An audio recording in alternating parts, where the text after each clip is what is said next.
En la historia de la máxima categoría han existido pilotos que marcan toda una época, no solo por su talento, sino por su carisma, que incluso sobrepasa las pistas.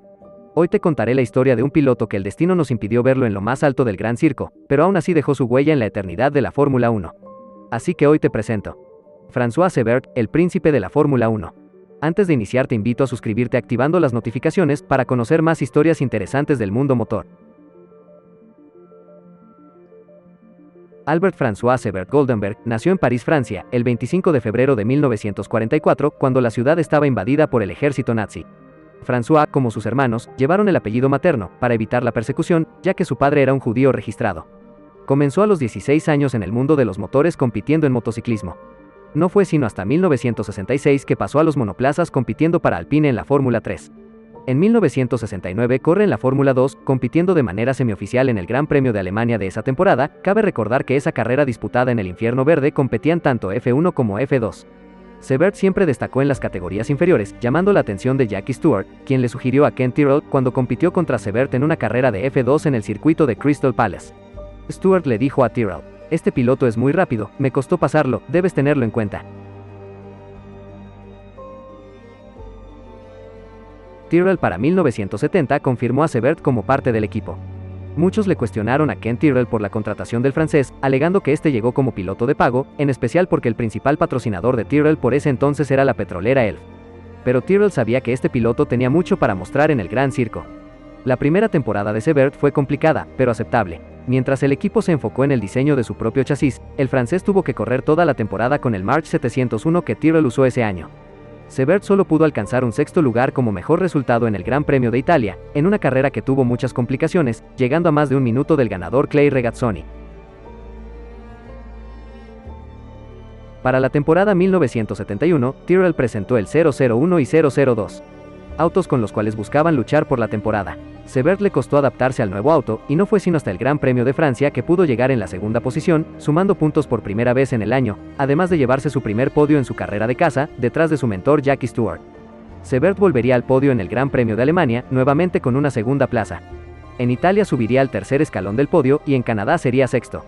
El cierre de la temporada sería magistral, pues en el Gran Premio de los Estados Unidos, Cebert se llevaría su primera victoria en la Fórmula 1. El francés aprovechó que Stewart tenía problemas con sus gomas, tomando la punta, ganando de gran manera en el escenario americano. Cebert terminaría tercero en el campeonato de pilotos, consolidando un gran trabajo en toda la temporada y ayudando a Tyrrell a coronarse por primera vez como campeón de constructores.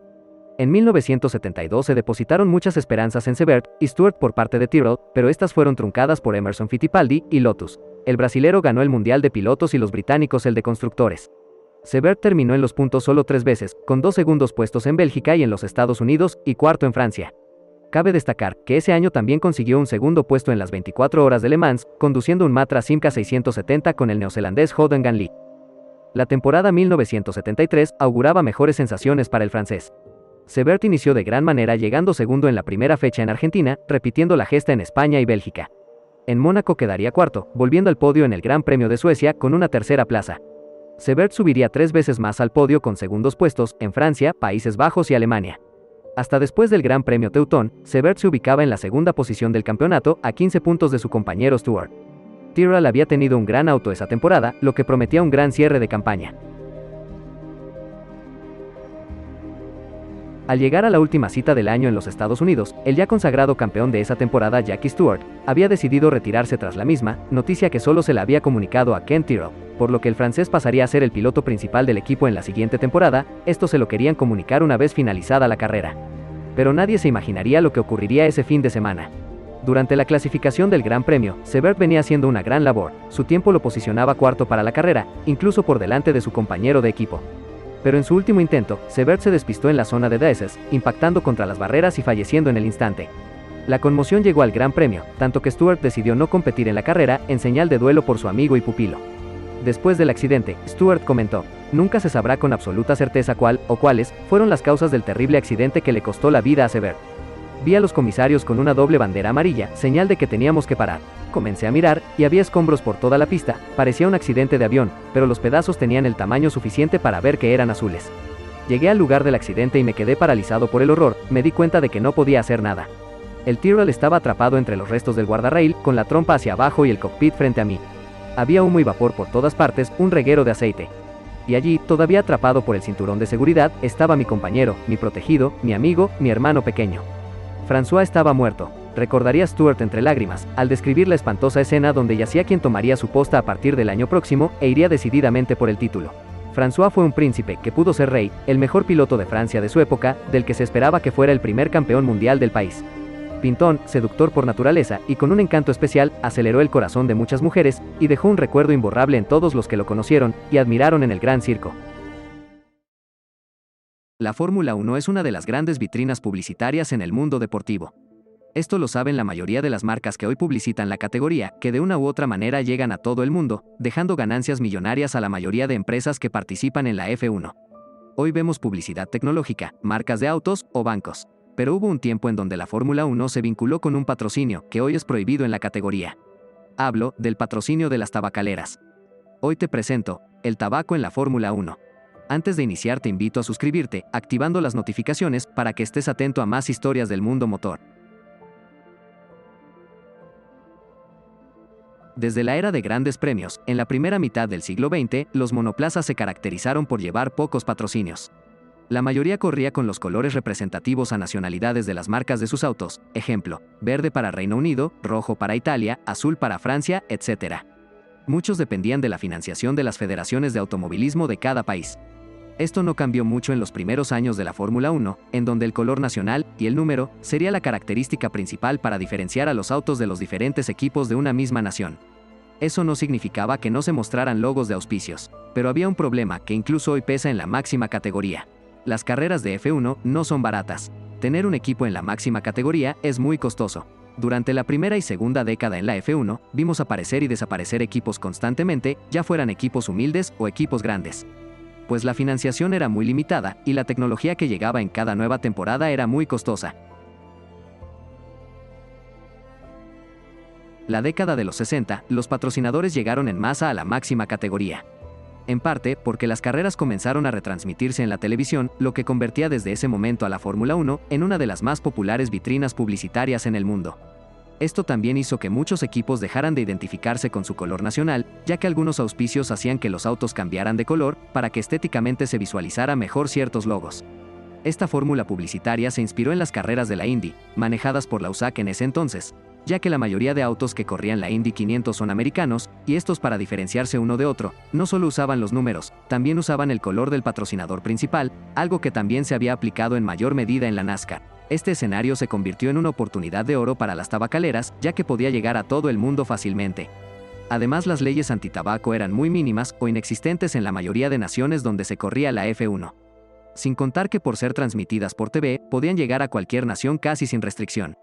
El equipo Lotus fue el primero en poner un auto con logos de tabacaleras, principalmente de Imperial Tobacco, abriendo la caja de Pandora para las tabacaleras que querían invertir en equipos de la máxima categoría. En los 70 muchas marcas de cigarros se volvieron icónicas patrocinando varios autos de la parrilla. Lotus, McLaren, Ferrari, Ligier son ejemplo de ello. El tabaco también fue vital en los años 80 y 90, ya que su financiación permitió el desarrollo de la era turbo y la posterior a esta, donde Williams, McLaren, Ferrari y Benetton lograron llevarse los títulos, dándonos campeonatos de grandes peleas y rivalidades que básicamente marcaron la historia de la Fórmula 1. Desde inicios del nuevo siglo, la conciencia en el mundo acerca del consumo del tabaco fue creciendo. Cientos de estudios médicos y científicos demostraron los efectos nocivos del tabaco sobre la salud, conclusión que hoy en día es incuestionable dado los estudios realizados. Este tipo de datos hizo que los estados comenzaran a tomar una conciencia seria por temas de salud pública como este. Esto generó que muchos países, inicialmente en Europa y Norteamérica, adoptaran leyes contra la publicidad del tabaco con el fin de desmotivar el consumo del mismo y promoviendo prácticas sanas para mejorar la salud. Este tipo de leyes empezó a tocar a la Fórmula 1 casi de manera inmediata, lo que era perjudicial para las finanzas de los equipos.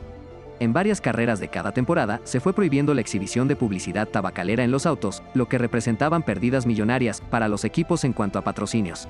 Y esto fue aumentando temporada tras temporada. La FIA, siguiendo este modelo y adoptando también una filosofía enfocada en salud pública, aparte de evitar conflictos con los gobiernos de diferentes países, prohibió en 2007 la publicidad tabacalera. Esta norma comenzó a regir a partir de la temporada 2008. En mi opinión, el tabaco es muy nocivo, y de cierta manera, las políticas de prevención han sido muy buenas para evitar el consumo de este producto. Pero también soy consciente que las mejores liveries nos la dejó el tabaco y que se volvieron icónicas en la categoría. Marlboro con Ferrari y McLaren, Camel con Lotus y Williams, Ginates con Ligier, o Milt 7 con Benetton y Renault. Otra cosa que se debe reconocer es que muchos equipos, cuando salieron del tabaco, perdieron mucha financiación que los llevó a la desaparición, como el caso de Honda, anteriormente BAT.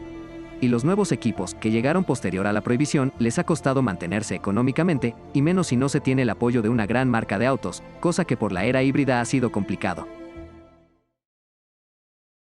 En más de 70 años de historia de la máxima categoría, más de 500 pilotos han pasado por la misma. Y solo unos cuantos han podido ser campeones del mundo y protagonistas de la gran carpa. En el día de hoy te contaré la historia de un piloto que marcó una época y que salió del paddock para grabar su nombre en la cultura popular. Así que hoy te presento la historia de James Hunt, el Playboy de la Fórmula 1. Antes de iniciar te invito a suscribirte, activando las notificaciones para que estés atento a más historias del mundo motor. James Simon Wallis Hunt nació en Belmont, Inglaterra en 1947.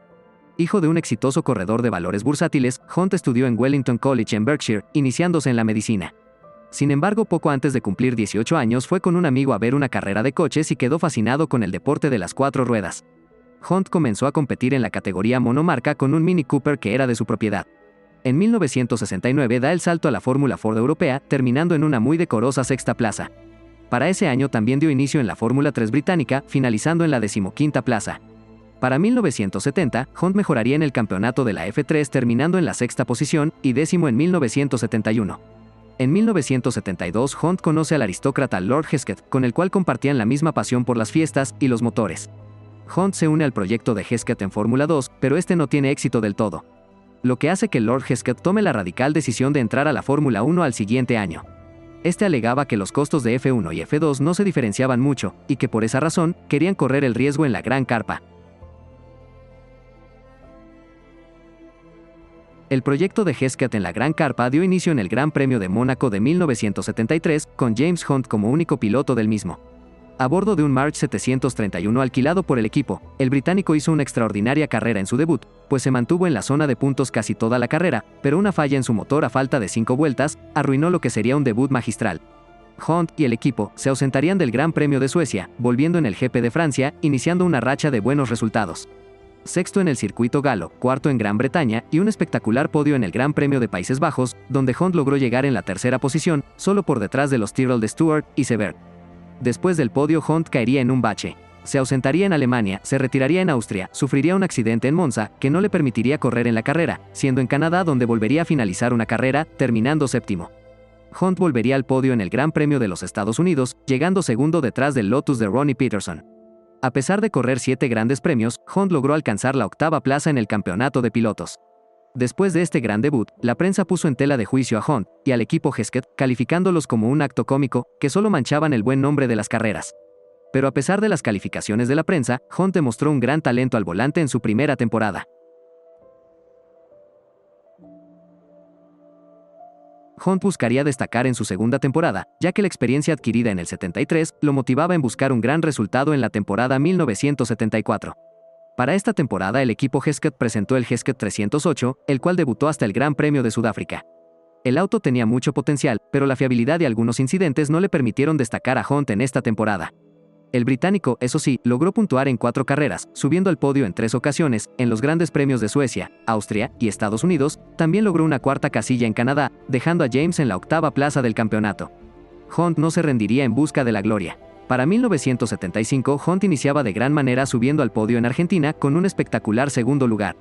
Sumaría puntos en Brasil con un 6º puesto, pero la fiabilidad y algunos incidentes volverían a llevar a Hunt a una racha de 5 carreras consecutivas sin finalizar.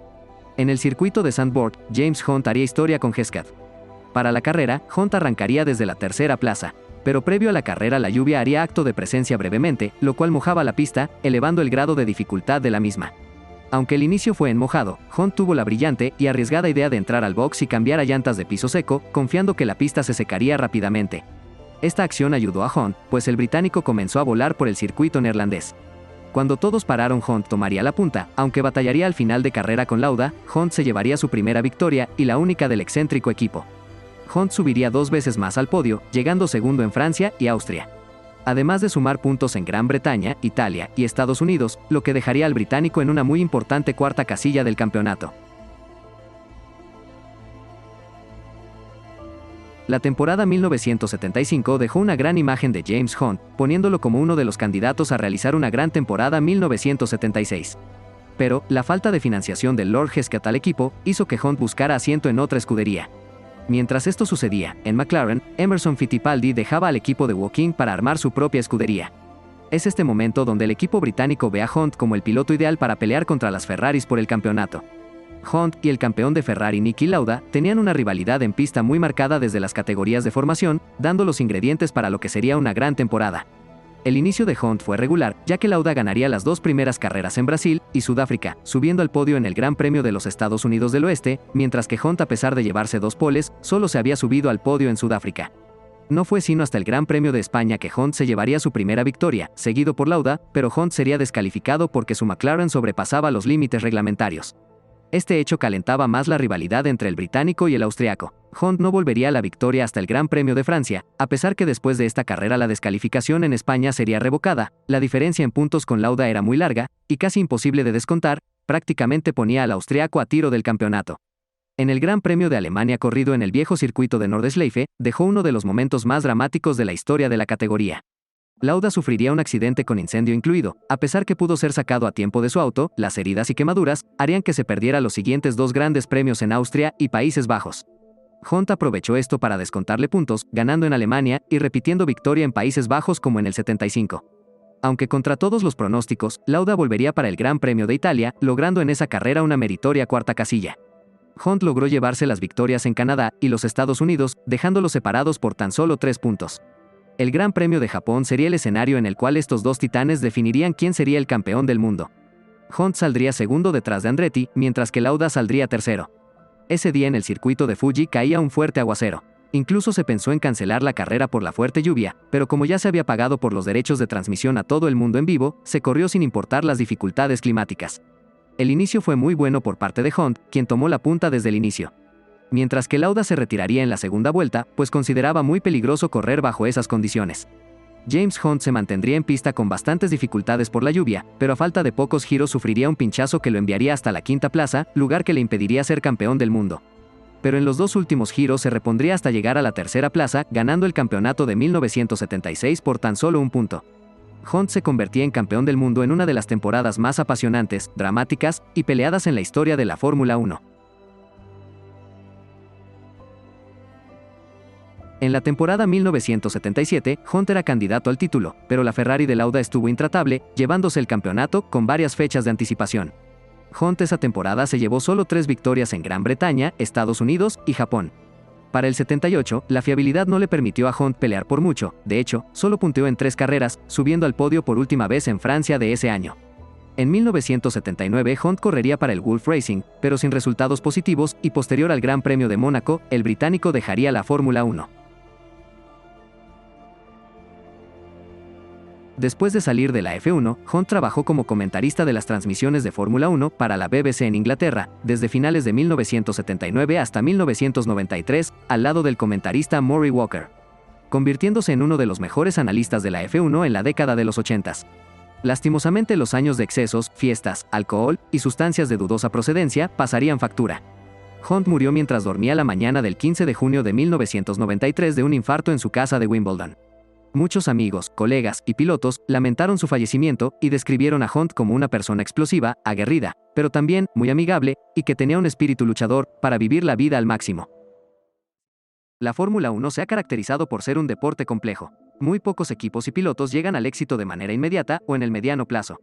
Brown GP fue una excepción a la regla, ganando los títulos de pilotos y constructores en la única temporada que compitió en 2009, transformándose en Mercedes al siguiente año. ¿Pero sabías que un equipo estuvo a punto de lograr la misma proeza de Brown en los años 70? Hoy te contaré esa historia. Así que te presento, Wolf Racing, el equipo que casi alcanza la gloria. Antes de iniciar te invito a suscribirte, activando las notificaciones para que estés atento a más historias del mundo motor. Wolf Racing fue fundada por el empresario canadiense Walter Wolf. Este empresario se había hecho famoso en el país de la hoja de maple con sus negocios petroleros. Además, Wolff también se enfocó en la manufacturación de automóviles y en el negocio del tabaco, entre otras actividades comerciales que incrementaron la fortuna del canadiense. Walter Wolff se involucró con el mundo de la Fórmula 1 a partir de la temporada 1976, comprando el 60% del equipo de Frank Williams Racing, primer equipo fundado por el creador del mítico equipo Williams. Este movimiento se hizo aprovechando los problemas económicos del equipo británico. Para finales de esa temporada 76, Wolff se hizo con el control completo del equipo. Además de comprar la propiedad intelectual del 308C del equipo Hesketh y los equipamientos de Embassy Hill, para diseñar lo que sería el auto con el cual debutarían en la temporada 1977. Para la temporada 1977, ya sin Frank Williams, Wolff contrató a Peter Ward como jefe de equipo. De esta manera la escuadra se renombraba como Walter Wolff Racing. Para el debut del equipo, Wolff presentaba el WR1, auto con el cual buscarían dar una muy buena impresión en su primer año. El único piloto que el equipo tendría en esa campaña sería Jody Scheckter, que llegaba desde Tyrrell, donde había logrado una muy buena temporada 1976, y aportaría con el talento y la experiencia para el debut de la escudería. En el debut para el Gran Premio de Argentina, Scheckter se había logrado clasificar en la 11ª posición, nada mal para un equipo debutante, pero todo cambiaría en la carrera. Los McLaren de Hunt y Mass picarían en punta, alejándose en el liderato, pero problemas mecánicos los dejarían fuera de carrera, mientras que Watson de Brabham, quien tomó la punta tras el retiro de los McLaren, también sufriría con la fiabilidad. Esto dejaba al compañero de Watson, el brasileño Carlos Pace, como puntero. Mientras todo esto pasaba, el Wolff de Scheckter venía recortando de a poco hasta ubicarse en la segunda plaza. El fuerte calor que tocó la pista ese día comenzó a pasar factura al auto de Pace, quien no pudo resistir el embate del sudafricano. El Wolff tomaría la punta en la vuelta 48 y no se bajaría de esta, finalizando en la primera plaza, llevándose la victoria de manera sorpresiva. La alegría del equipo no podía ser mayor, pues el equipo canadiense pisaba fuerte desde el primer momento. Después de las mieles del triunfo en el Gran Premio de Argentina, en Brasil el equipo sufrió su primer retiro por una rotura de motor. A pesar del tropiezo, vendría una gran racha para el sudafricano y el equipo canadiense. Sudáfrica, Estados Unidos del Oeste y España serían finalizaciones en el podio. Para el Gran Premio de Mónaco, Scheckter sacaría todo su talento y se llevaría la victoria en el Principado. Increíblemente, estos resultados ponían al sudafricano en la punta del campeonato 7 puntos por delante de la Ferrari de Niki Lauda y a Wolff en la segunda posición de constructores. Aunque la victoria en Mónaco los había llevado a casi rozar la gloria, en 6 de las siguientes 8 carreras el equipo sufriría varios retiros, principalmente por la falta de fiabilidad, aunque en medio de esa mala racha lograron subir 2 veces más en el podio, en Alemania, donde también se llevaron la pole, y Países Bajos. El cierre de la temporada sería tremendo, subiendo al podio en los Estados Unidos y llevándose nuevamente una victoria, esta vez como locales en el Gran Premio de Canadá, donde Scheckter realizaría una gran remontada, pasando de la 9ª posición a la punta. Este primer año fue monumental. Scheckter se quedó con el subcampeonato de pilotos, mientras que el equipo logró una muy meritoria 4ª plaza. Muchos mencionaron que la temporada habría estado mejor si se contara con un segundo piloto, pero aún así la proeza lograda por Wolff Racing fue impresionante.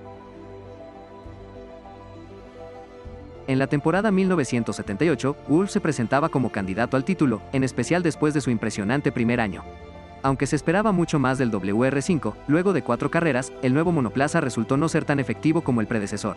A pesar de la gran evolución durante la temporada, no se consiguió victoria alguna. Scheckter acumuló 4 podios en Mónaco, Alemania, Estados Unidos y Canadá, además de 2 finalizaciones en zona de puntos. Con estos resultados, Scheckter finalizó 7º en el campeonato de pilotos, mientras que Wolff lograba la 5ª plaza de constructores. Finalizando la temporada, Scheckter partió a la escudería Ferrari. Para 1979 llegaría James Hunt como piloto principal del equipo. Infortunadamente, Wolff no pudo responder a los cambios reglamentarios y evoluciones que trajo la temporada, en especial el uso del efecto suelo. Esto les impediría sumar puntos en la temporada, incluso Hunt abandonó el equipo a mitad de campaña, siendo reemplazado por Keke Rosberg, quien no pudo remediar nada en lo que quedó del campeonato. De este modo, Wolff le daba fin a su fugaz paso por la máxima categoría, ya que el equipo vendería sus activos al equipo Fittipaldi. Wolff demostró ser un gran equipo, que supo alcanzar la gloria, pero infortunadamente se estancó muy rápido. A pesar de la abrupta finalización del Walter Wolff Racing, este logró hacer historia y marcar un hito impresionante en la Fórmula 1, y tuvieron que pasar décadas para lograr algo parecido a lo hecho por el equipo canadiense. Williams Racing es una de las grandes escuderías de la Fórmula 1. Dominó en los años 80 y 90, con grandes monoplazas y excelentes pilotos. Fue protagonista a principio de los años 2000, pero desde hace algún tiempo lucha carrera a carrera para no quedar en el fondo o sumar algunos puntos. Sabiendo esto, ¿cómo un equipo de tal trayectoria puede sufrir actualmente? Para conocer esto, hoy analizaremos 5 razones de la actualidad de Williams Racing. Antes de iniciar, te invito a suscribirte, activando las notificaciones para que estés atento a más historias del mundo motor. Adrian Newey es uno de los mayores genios del diseño que ha tenido la Fórmula 1. Su estancia en Williams se recuerda como la más exitosa del equipo británico, donde sus diseños y el potente motor Renault hicieron un binomio poderoso. Pero la relación de Williams con Newey comenzó a decaer de a poco después del accidente mortal de Ayrton Senna, lo que hizo que Adrian se alejara de Patrick Head y Frank Williams. La gota que rebosó el vaso en esta tensa relación fue la contratación de Jacques Villeneuve, pues Newey no le dieron participación en la selección del piloto para la temporada 1996, pero el quebranto final fue cuando Williams no le renovó a Damon Hill después de salir campeón. Estas acciones no cayeron bien en Newey, pues sintió que el equipo lo hacía a un lado, incluso mencionando que este accionar sería perjudicial, rememorando lo sucedido con Nigel Mansell. La tensión vivida en el equipo de Grove hizo que Newey partiera al equipo McLaren en 1997, que junto con Mercedes tenían un gran proyecto ganador. Después de la salida de Newey, Williams no fue la misma. No pudo diseñar un auto ganador, a pesar de contar con buenos pilotos, además de la salida de Renault en 1997 en pleno cambio de era aerodinámica, lo que haría que se diera terreno contra equipos como McLaren y Ferrari. Muchos expertos apuntan que este fue el punto de partida para la debacle de Williams. En 1999, la marca alemana BMW firmó un contrato con el equipo Williams de cara a la temporada 2000 para proveerles motores. Williams, después de una sociedad exitosa con Renault durante los años 90, pretendía volver a la senda del éxito después de un par de años pésimos tras la salida del motor francés. Frank Williams y el director técnico Patrick Head tenían la necesidad de una nueva sociedad motriz para permanecer en competencia. Aunque el inicio de la unión germano-británica permitió una leve recuperación del equipo, no fue sino hasta la temporada 2001 que los primeros grandes resultados llegaron. La pareja armada a partir de esa temporada con Ralf Schumacher y Juan Pablo Montoya logró devolverle parte de los éxitos que el equipo no había alcanzado en mucho tiempo. Incluso con el piloto colombiano pelearon en la temporada 2003, quedando tercero a 11 puntos del campeón Michael Schumacher. A pesar de que se auguraba una gran unión entre Williams y BMW, el equipo comenzó a descontrolarse por peleas internas entre Head y Montoya. Eso hizo que el colombiano saliera del equipo a finales de 2004, marcando un precedente, ya que desde la salida del colombiano, ningún piloto de Williams ha podido ser candidato al título con el equipo británico. Pero las tensiones no solo eran con los pilotos, sino también con el proveedor alemán. BMW comenzó a criticar al equipo británico, pues estos vieron que Williams no creaba autos eficientes, a pesar que la casa alemana tenía uno de los mejores motores de la parrilla. Este conflicto haría que BMW decidiera marcharse a Sauber en la temporada 2006, perdiendo el apoyo de una gran casa matriz. El periodo con BMW dejó 10 victorias, 16 poles, 46 podios, y 2 subcampeonatos de constructores en 6 temporadas, números que no se han vuelto a ver en el equipo británico. La pérdida de BMW y de pilotos como Montoya empuja al equipo la debacle, pues al no poder resolver los problemas internos y desaprovechar el aporte de una gran fábrica, les pasaría factura en las temporadas que vendrían. Después de la salida de BMW, se vio una notoria improvisación en el equipo Williams, en especial con el uso de motores Cosworth y Toyota, ya que estos motores carecían de las prestaciones necesarias para llevarlos a la punta. Como consecuencia, muchos patrocinadores se alejaron del proyecto. Esto trajo consigo también la llegada de pilotos de pago para equilibrar la ausencia de varios patrocinadores. En este periodo, pilotos como Nico Rosberg o Rubens Barrichello poco pudieron hacer con Williams para lograr buenos resultados. Tampoco se pudo mejorar del todo con la llegada del motor Renault en 2012, a pesar de que se llevaron la victoria en el Gran Premio de España de esa temporada, pues muchos fallos estratégicos y de pilotaje alejaron a Williams de buenos puestos. Williams ha cargado con un gran lastre en la última década. Los pilotos de pago se convirtieron en una constante. Como mencionaba en el punto anterior, estos pilotos han suplido la falta de patrocinadores que ha perdido el equipo por el bajo rendimiento. El mayor problema con los pilotos de pago es que no todos son de gran calidad, y eso es algo perjudicial, ya que al no estar al nivel esperado por el equipo, el desarrollo del auto se va quedando en comparación a sus rivales. A pesar que el equipo tuvo un gran inicio de la era híbrida, el motor Mercedes les ayudó a recuperarse un poco, pero posterior al año 2017 ha vuelto a decaer en una espiral hacia lo profundo. Cuando Williams Racing se fundó en el año 1977, las dinámicas de la Fórmula 1 eran muy diferentes. La evolución a la punta se dio rápidamente gracias al impulso de las tabacaleras. Estas dinámicas se mantuvieron hasta los años 90. Pero la llegada del nuevo milenio, la Fórmula 1 dio un salto hacia el campo corporativo. Estos cambios, más el elevado nivel de los costos, hizo que el equipo fuera decayendo. El mayor problema es que Frank Williams en su momento no supo afrontar de gran manera esos cambios, durmiéndose en sus laureles, viviendo del pasado, sin poder afrontar el presente de gran manera. Claire Williams tampoco pudo solucionar ese problema, a pesar de tener una gran temporada 2014 y 2015, ya que después de esto llegó el estancamiento. Posterior a esto, la familia no supo evolucionar el equipo, enviándolo de poco a una crisis, que se concretó en el 2020, donde no sumaron un solo punto. Esto hizo que la familia saliera del equipo, vendiéndolo al fondo inversor Dorilton Capital. A pesar de este cambio, aún el equipo no ha podido salir del fondo. Se espera que con el inicio de esta nueva era aerodinámica puedan evolucionar en temporadas posteriores. La historia de la Fórmula 1 se ha caracterizado por estar llena de hechos fantásticos y fuera de serie. Pero, al ser un deporte de alto riesgo, también nos encontraremos con momentos tristes y que marcan la historia de la categoría.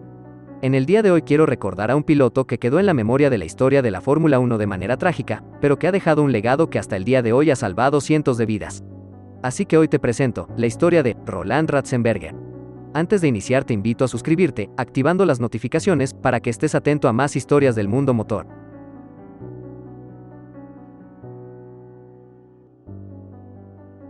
Ratzenberger nació en Salzburgo el 4 de julio de 1960. Siendo el mayor de 3 hermanos, Roland inició tardíamente en el mundo del automovilismo, todo después de dejar sus estudios de ingeniería mecánica. Corrió en Alemania entre 1983 y 1985, consiguiendo importantes victorias. Participó también en el Festival de Fórmula Ford en Brands Hatch en Gran Bretaña, quedando segundo en 1985 y primero al año siguiente. El paso siguiente en su carrera fue la Fórmula 3 británica, donde si bien tuvo buenas actuaciones junto al equipo West Surrey Racing, no consiguió llamar la atención de las escuderías de la Fórmula 1. Aunque nacido en 1960, solía declarar que había nacido en 1962, intentando aparentar ser más joven para extender su carrera como piloto. Su palmarés muestra también 5 participaciones en las 24 horas de Le Mans, entre 1987 y 1993, obteniendo como mejor resultado un quinto lugar en su última intervención en 1993, sobre un Toyota 93 CV. A principio de los años 1990, se inscribió en la Fórmula 3000 japonesa, consiguiendo algunas victorias, pero sin destacar mayormente.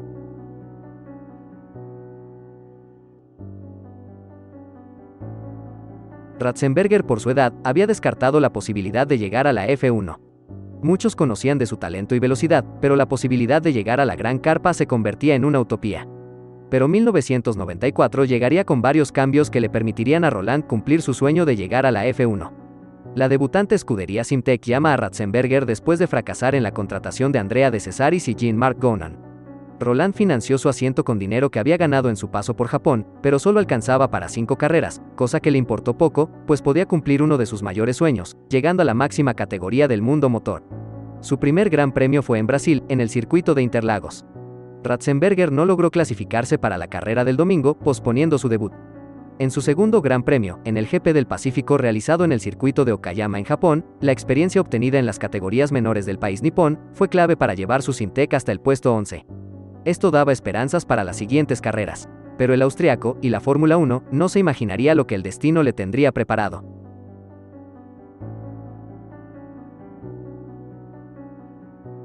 Gran Premio de San Marino de 1994. El Gran Premio que cambiaría a la Fórmula 1. Lo que sería un fin de semana más en la categoría reina de la F1 pasó a la historia como uno de los más trágicos que se pudieron vivir. El viernes se había vivido un gran susto durante las prácticas. Rubens Barrichello golpeó una defensa en la curva variante Baza a 225 km por hora, lanzando el monoplaza por los aires. El coche golpeó lo alto de la barrera de neumáticos y Barrichello quedó inconsciente. Su Jordan dio varias vueltas de campana antes de detenerse cabeza abajo. Equipos médicos le asistieron en el lugar del accidente y luego fue llevado al centro médico. Barrichello volvió al circuito al día siguiente, pero su nariz rota y su brazo enyesado le obligaron a perderse el resto de las actividades del fin de semana, incluyendo la carrera. 10 años después del accidente, Damon Hill, que pilotaba para el equipo Williams Renault en esa época, describió el sentimiento después de ese impacto. Todos nos despreocupamos, y seguimos con la clasificación, seguros de que nuestros coches eran fuertes, como tanques y que podíamos salir asustados pero no heridos. El sábado 30 de abril, mientras se realizaban las clasificaciones para el Gran Premio, un hecho lamentable ocurriría. Ratzenberger salía a pista para clasificarse a bordo del débil e inseguro Simtek S94. Antes de su vuelta rápida, se cree que tuvo una colisión con su compañero David Brabham, que pudo ser importante para el desenlace final. Dicho desenlace se dio a más de 300 km por hora en la curva Villeneuve, curva hasta entonces rápida y hacia la derecha. El alerón delantero del Simtek se desprendió. Esto produjo una sustancial pérdida de adherencia en la parte delantera del auto, lo que motivó que el vehículo siguiera derecho, golpeándose fuertemente contra el muro y casi de frente. Tras el golpe el auto se deslizó varios metros y quedó tendido cerca de la curva Tosa, con el austriaco inerte. Fue asistido en pista, pero no hubo nada que hacer, perdiendo la vida a las 14 horas 15 minutos. Ratzenberger había muerto casi en el acto. El auto estaba destrozado, pero el habitáculo resistió el impacto, no así el cuerpo del piloto. La causa del deceso fue una fractura de la base del cráneo.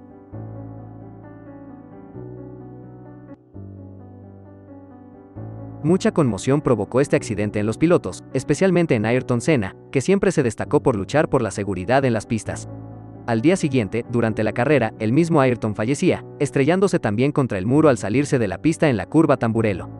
En el momento del choque de Ayrton, los comisarios del circuito descubrieron una bandera de Austria en el interior del bólido destrozado del piloto brasileño. Iba a homenajear a Roland por su muerte un día antes. Ayrton, lastimosamente, nunca pudo hacerle dicho tributo. Roland con los años fue opacado un poco por la muerte de Senna al día siguiente de su deceso, pero su muerte muy lamentable no fue en vano, ya que a partir de ese momento, la Fórmula 1 y las categorías de monoplazas aumentaron la seguridad, a tal punto que tuvieron que pasar más de 21 años para vivir un hecho lamentable en la categoría. Ratzenberger siempre estará en los corazones de quienes amamos el automovilismo, siempre fuiste un grande. Roland era apasionado, cálido, inteligente y muy popular, amigo de sus amigos, cuyo recuerdo siempre permanecerá en sus memorias, en sus palabras y en sus momentos. La Fórmula 1 es uno de los deportes que llama mucho la atención de los fans y de la prensa a nivel mundial. La prensa especializada está constantemente aportando datos técnicos e históricos sobre la máxima categoría. Pero como todo deporte, hay un sector de la prensa que es bastante ácido, que suelen ser críticos severos de los pilotos y equipos del paddock, que les gusta generar polémica, más ahora que se usan las redes sociales, muchas veces llegando al amarillismo. Pilotos de la actualidad como Max Verstappen por su título 2021, Sebastian Vettel en su época de Ferrari, Fernando Alonso cuando corrió con McLaren en 2007, e incluso Sergio Pérez en su paso por McLaren en 2013, y su inicio en Red Bull en 2021, han sido víctimas de las críticas de este sector de la prensa. A la larga estos pilotos lograron callar dichas críticas con buenas actuaciones en sus equipos. Este tipo de críticas fueron muy frecuentes en el paso de Montoya por la Fórmula 1, en especial por parte de la prensa británica. Su carácter fuerte y su estilo agresivo a la hora de conducir fueron blancos constantes de las críticas hacia el bogotano. Pero, un día Montoya cayó magistralmente las críticas sobre él, así que hoy te contaré el día que Montoya cayó a la prensa británica. Antes de iniciar te invito a suscribirte, activando las notificaciones para que estés atento a más historias del mundo motor. La temporada 2005 de Fórmula 1 para Montoya fue una campaña llena de cambios. Después de 4 temporadas en Williams, el colombiano cambiaba de equipo llegando a McLaren, quienes mostraban tener uno de los mejores autos de la parrilla. El inicio de la campaña del colombiano fue complejo, hasta la 10ª fecha Montoya solo había sumado 16 puntos, ubicándose en la 11ª posición en el campeonato. Incluso, su compañero de equipo el finés Kimi Raikkonen se ubicaba segundo en el torneo, acercándose de a poco al español Fernando Alonso, quien era líder del campeonato. Esta diferencia y comparaciones generaron muchas críticas al equipo McLaren por la contratación del colombiano. Tampoco ayudó que Montoya se haya perdido 2 grandes premios por una lesión mientras jugaba tenis, hecho que aprovechó la prensa británica para echar más leña al fuego, señalando que la lesión se había producido por un accidente en motocicleta, algo que nunca se llegó a confirmar hasta la fecha. Llegaba la carrera número 11 de la temporada 2005, el Gran Premio de Gran Bretaña, donde el colombiano buscaría la oportunidad de acallar las críticas y dar una gran actuación en la carrera. Montoya había logrado clasificarse cuarto detrás de Alonso, que había logrado la pole, Raikkonen y Jenson Button. Aunque para la carrera Juancho arrancaría tercero, pues Raikkonen tenía una sanción de 10 puestos por cambiar el motor. Para la prensa, Alonso era el mayor candidato a llevarse la carrera, incluso algunos apostaban a la remontada de Kimi Raikkonen o el milagro de Button. Pero el inicio de la carrera mostraría un escenario totalmente diferente. Montoya saldría de manera explosiva desde la tercera plaza y antes de llegar a Beckett tomaría el primer puesto, aprovechando la potencia de su motor Mercedes. Desde el inicio, Montoya le había sacado una ventaja prudencial al piloto español Fernando Alonso. Montoya seguiría de líder hasta su parada en la vuelta 21 cuando se detuvo en la zona de pits. Alonso alargó su parada 2 vueltas más tratando de adelantar al colombiano con la estrategia. Cuando el español salió de la zona de servicio, quedó a la par con el McLaren, pero este último logró aguantar y retomar la punta.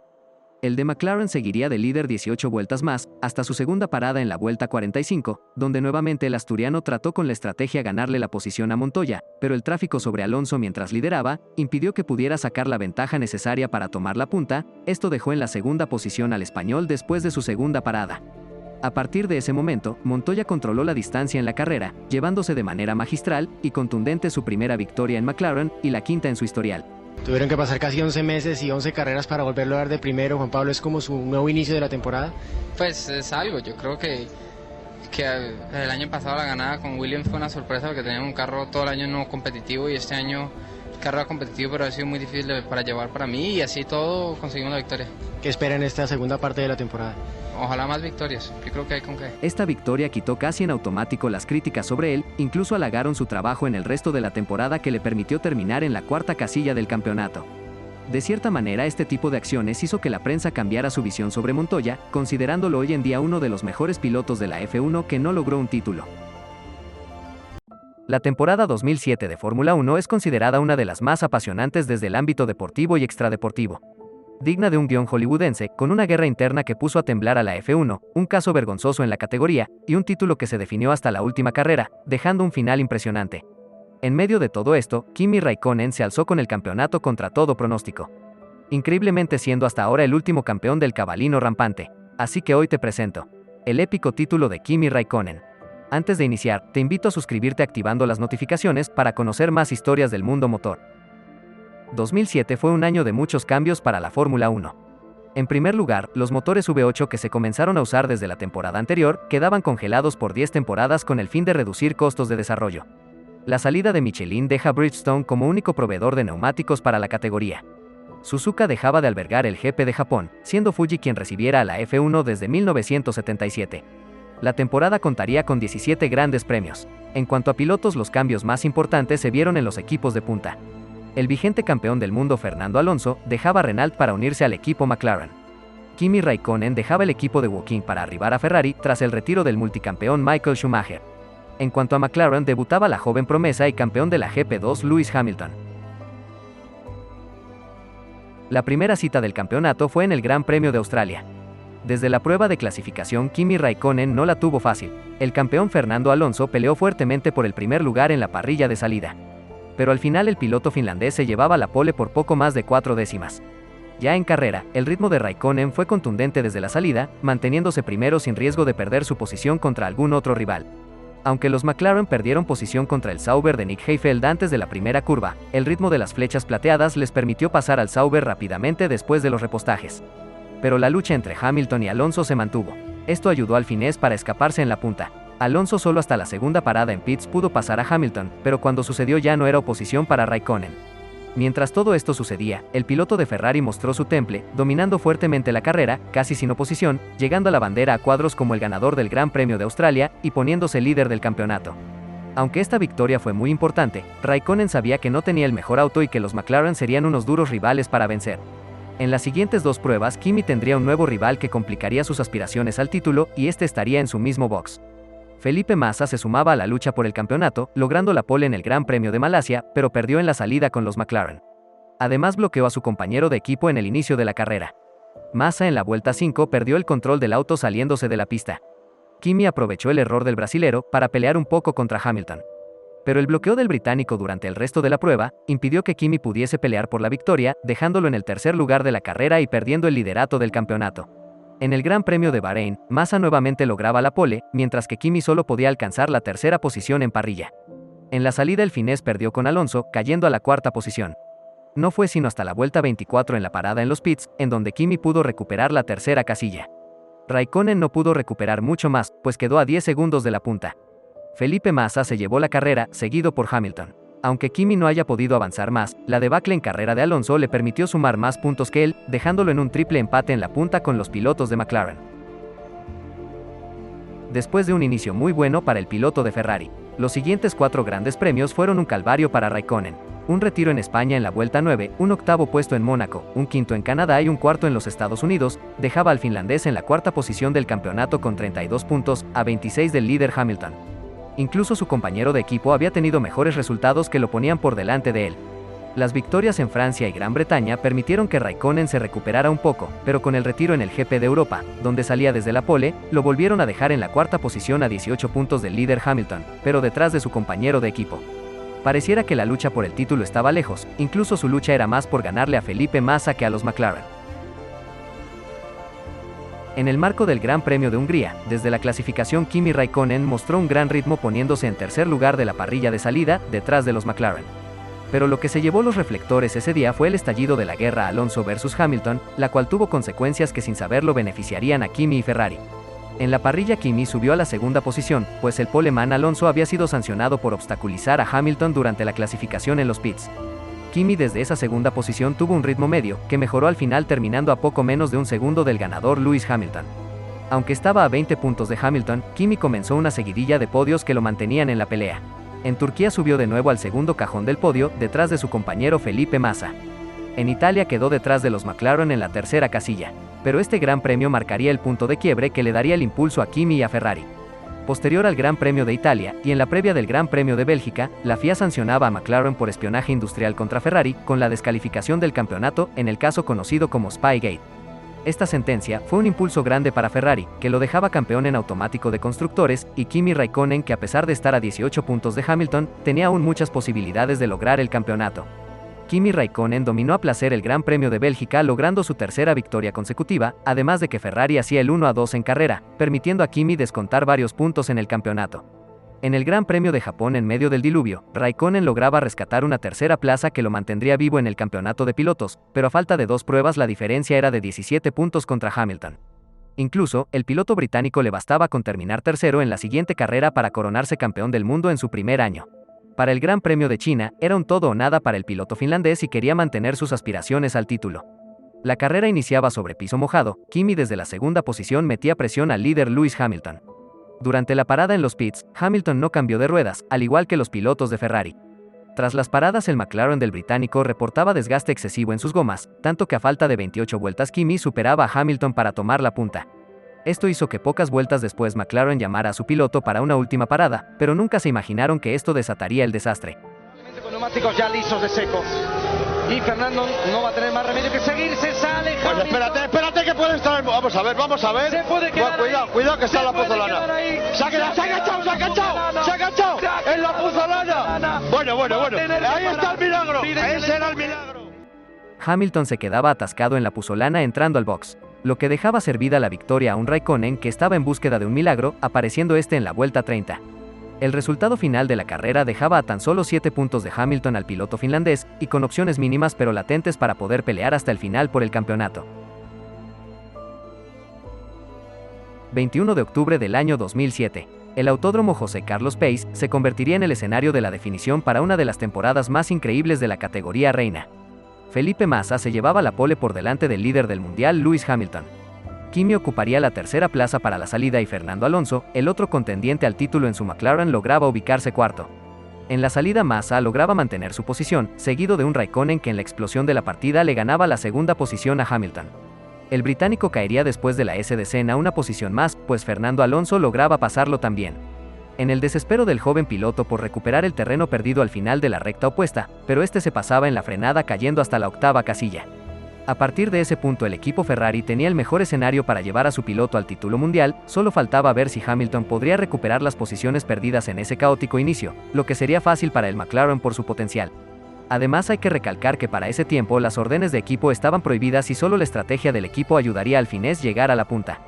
Pero, tan solo 7 vueltas de haber iniciado la carrera el milagro que tanto necesitaba Kimi llegaría.